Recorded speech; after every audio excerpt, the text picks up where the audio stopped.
now, you just see like people sharing code, people sharing design, people sharing like ideas, and yeah, again, I love that term, the Internet of Things, because it does open up that possibility of sort of everything being in some way responsive and intelligent and smart and connected in the near future. Not least of which is art. Right? All right, so there's a ton of tests about once this system is kind of in place, what behavior, what's the behavior between sort of a person or art viewer and then the object. So I do a lot of these little diagrams of behavior and trying to come up with sort of personalities in the sense of other things, or choreographies of potential viewers with installations. And after a certain point, it gets slippery, and you start looking like a pretend electronic engineer. So that's just what my students like. And I just wanted to show you my daughter. She's my awesome studio assistant. She likes to measure things. She's just started kindergarten. Actually, she's a terrible studio assistant, I should be honest. I can't even let her be in the studio because there's so many sharp things that she'll like put in her ear. But maybe in a couple of years she will become the best studio assistant. All right. So illuminating. So that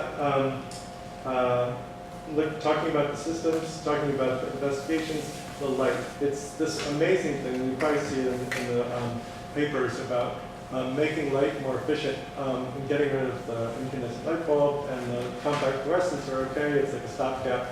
But LEDs are the ones that are really going to, I think, change a lot of things about energy use and sort of energy dependency because of their efficiency. But one thing, I won't get into too much of the sort of details here, but one thing about the relation to art and science was, I realized when I got this stuff, and it's very sort of new, there's not too many standards, I thought that like LEDs, with those little things that you can have in your hand, and there was almost no heat whatsoever. Like there are these little lights that, unlike a light bulb, where you burn yourself, it didn't feel like there was any heat. But the reason why is because they were low power. So the high power ones now are very efficient relative to heat loss and illumination, so much, an order of magnitude more than tungsten. But because they're so high power, they still get very hot. So I realized that, whoa, I got to deal with that heat. I worked with an optical physicist here, Rashid Zia, who teaches EM and some like classes. Maybe some people have taken EM from him. But in his lab in France, we were able to get a part of the grant to investigate heat dissipation systems for LEDs. So basically, like how to get rid of that light or that heat. And I realized that that could be part of the structures of the sculpture. So we did a lot of tests and had a bunch of neutrals. But now we have this kind of illuminating system.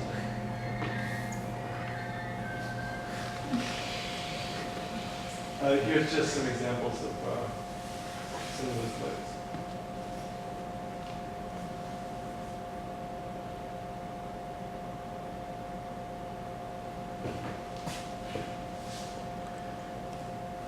All right, so with respect to those lights then, kind of figuring out how to shape it. So I was looking at lenses and sort of basic optics of refraction, reflections, of light piping, and came up with a whole bunch of different kind of lenses. But also, one criteria that is not sort of there with the engineering side, which is all about efficiency, is the sort of aesthetic kind of component. So I was balancing that kind of efficiency with the sort of aesthetic. All right.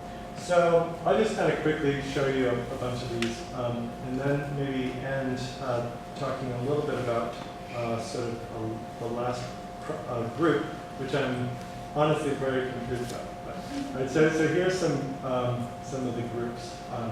So the statics are basically they don't physically move with the light changes as people sort of interact with them.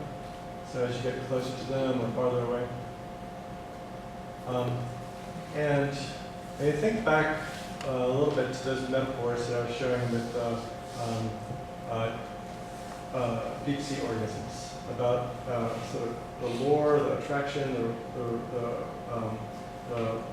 sort of repulsion. So those, I think, in an art context, were present here, where people were sort of approaching the sculptures, but then sort of maybe sort of backing away.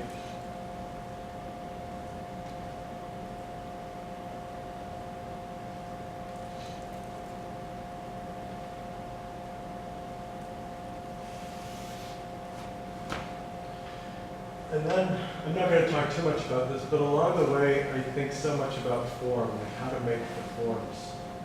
And I think, I mean, there's where, like I wouldn't even begin to say like, is the question first, or research first? Because it's just like forms that I see. Maybe they're in computational geometry, or maybe it's like in a flower that I say, wow, that's sort of interesting. Let me kind of chase that down a little bit. Right, so then this group, they have physical motion, mechanical motion, and often a sounding device. So I realized a lot of them are making sounds anyway. So some of them have very strong sounds. This is a ratchet. You won't be able to hear it, but it's a very off-putting sound. When you get close to it and you're standing there for too long, it starts kicking in and making sort of a repellent sound.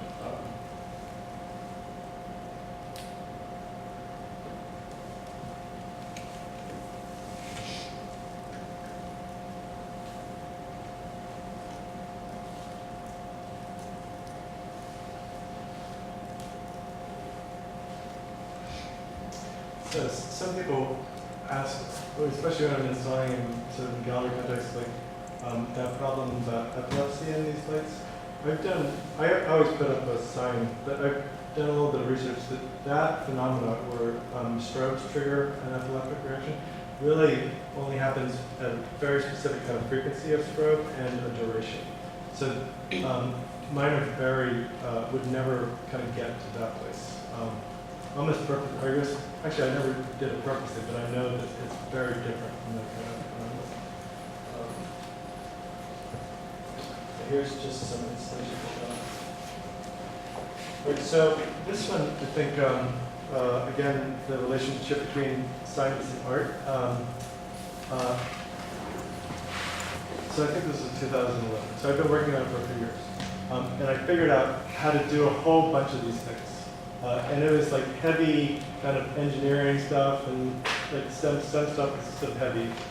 But I felt like, oh, okay, I got them to work. But then I kept on thinking like, wait a second, what type of work do I want to do? And I was thinking like how, so often if like something didn't work, then people got really agitated or like kind of disappointed or frustrated. It's like, well, it's not working, like what's going on?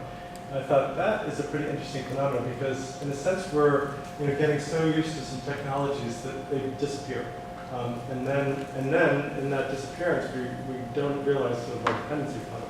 So I was thinking about that relative to kind of the relation between the people and this phenomenon of personality disorder. So I thought that might be a really interesting sort of answer to the question, what work should they do? Maybe what they should do is call attention to themselves in ways that are very similar to people with personality disorders, where like there's paranoia, sort of a schizophrenic, there's borderline, there's just kind of different sort of personalities that aren't, there's a big kind of problematic set of definitions for them, but basically they're disorders that the person says, I don't have a disorder, what's the matter? But then they're like, wow, other people seem to have a problem with me, but I don't think I have a problem. So that was the theme of a whole bunch of sculptures then where they behaved erratically, or they behaved in this sort of kind of passive-aggressive manner. This one sort of beckoned you there, and if you got too close, it kind of tried to repel you with very bright lights. And then if you step back a little bit, it would sort of call you again. So come back. And then, like this one, so was very paranoid, sort of with that little jewel, that little sort of fruit I was thinking is sort of a metaphor, where if you were far away and you just walk into a room, then it was sort of beating and kind of glowing. Then again, as you approached, it just really kind of clamped down, and then sort of got really agitated, and then sort of like disappeared. And then they all sort of did other kind of erratic behaviors, but which were coded.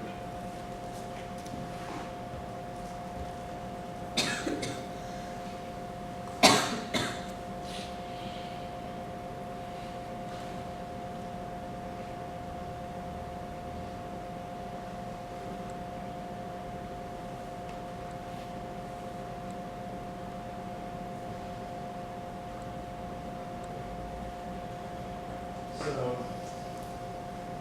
this was a sort of system, another system I made that connected a lot of them together. So this had a whole number of sensors that would follow you around. It was like a kind of nervous system, kind of connecting you to different ones.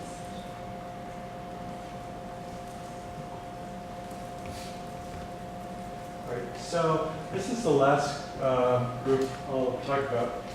And again, it's this. I'm in the kind of middle of it, and it's like finding some stuff, being really excited, but then saying, oh, like I haven't quite found the right thing yet, so then trying some other experiments. So synesthesia is that phenomenon.